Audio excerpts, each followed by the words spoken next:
ஆண்டவர் வந்து என்ன செய்ய போகிறார்? இந்த கேள்விக்கான பதிலைத்தான் எசாயா இறைவாக்கினர் இன்று முதல் வாசகத்தில் கூறுகின்றார்.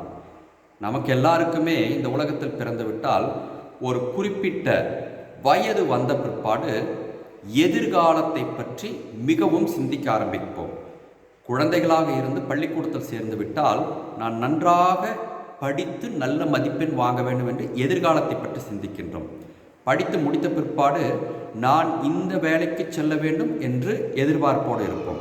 வேலைக்கு சென்று விட்டால் அதற்கு பிற்பாடு நான் நன்கு சம்பாதிக்க வேண்டும் என்ற எதிர்பார்ப்போடு இருப்போம்.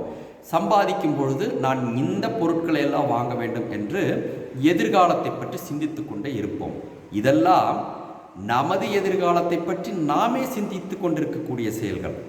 ஆனால் இயேசு கிறிஸ்து இந்த உலகத்திற்கு வந்து என்ன செய்ய போகின்றார் என்பதை அவர் எப்படி சிந்தித்தார் தெரியுமா?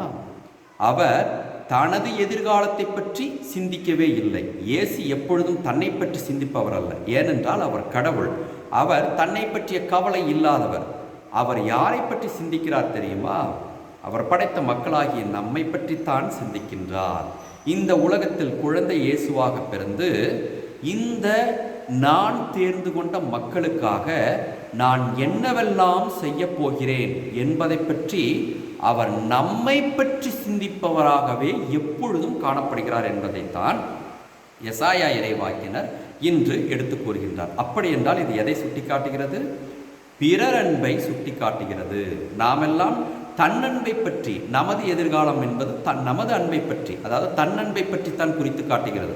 ஆனால் இயேசு கிறிஸ்துவின் எதிர்காலம் என்பது நம்மை பற்றியது, பிறரை பற்றியது. இதுதான் பிறரன்பு. ஆகவேதான் அன்பே கடவுள் என்பதற்கு இலக்கணமாக இயேசு கிறிஸ்து திகழ்கின்றார்.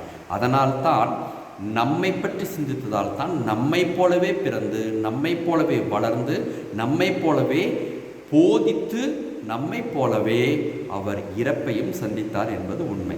இந்த அன்பை சுவைப்பதற்கு தயாராகுமா?